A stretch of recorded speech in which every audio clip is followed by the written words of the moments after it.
ગૃહમંત્રી અમિત શાહનું વિવાદાસ્પદ નિવેદન ડૉક્ટર બાબા સાહેબ આંબેડકર પર કરેલી ટિપ્પણી અંતર્ગત વિરોધ થઈ રહ્યો છે, ઠેર ઠેર વિરોધ થઈ રહ્યો છે। વડોદરા શહેરમાં બહુજન સમાજ પાર્ટી દ્વારા ધરણા પ્રદર્શન કરવામાં આવ્યા છે। કલેક્ટર ઓફિસ ખાતે આવ્યા છે, અહીંયા ધરણા પ્રદર્શન કર્યા છે, સાથે વિરોધ પણ કરી રહ્યા છે।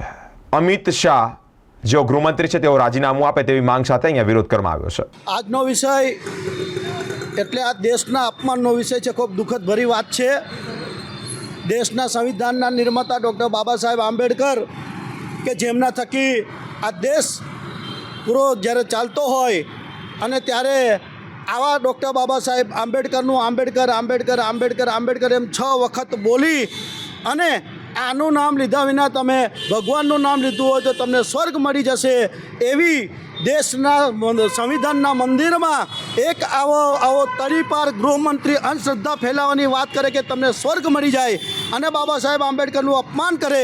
જ્યારે ધર્મનિરપેક્ષ દેશ હોય અને ધર્મનિરપેક્ષ દેશમાં સ્વર્ગ અને નર્કની વાત કરવી એ સંસદમાં એ એક ગુનો છે અને આવી વાત કરી અને લોકોને અને સંસદના લોકોને ગૃહમાં ગેરમાર્ગે દોરનાર આ તડીપાર ગૃહમંત્રી કે જેને ડૉક્ટર બાબા સાહેબ આંબેડકરનું અપમાન કરેલું છે એના રાજીનામાની માંગ સાથે અમે અહીંયા બેઠેલા છીએ।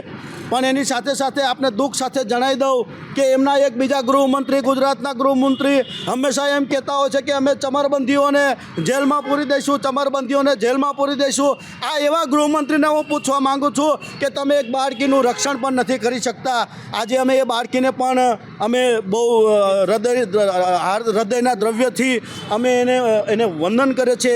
બિચારી બાળકીને બહુ જીવન જીવવું હતું, પરંતુ આ નરાધમોના કારણે, પરંતુ આ કાનૂન વ્યવસ્થામાં ફેલ ગયેલા લોકોના કારણે આજે એ બાળકી જીવ ગુમાવીને બેઠી છે।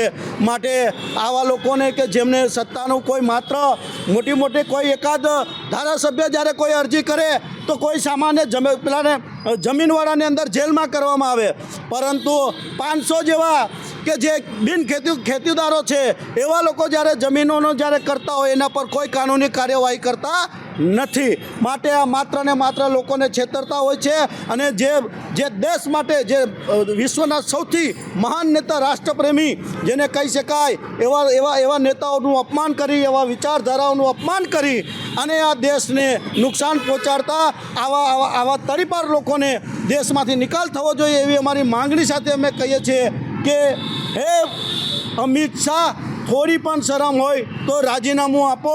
હે અમિત શાહ, થોડી પણ શરમ હોય તો રાજીનામું આપો। જય ભીમ, જય ભારત।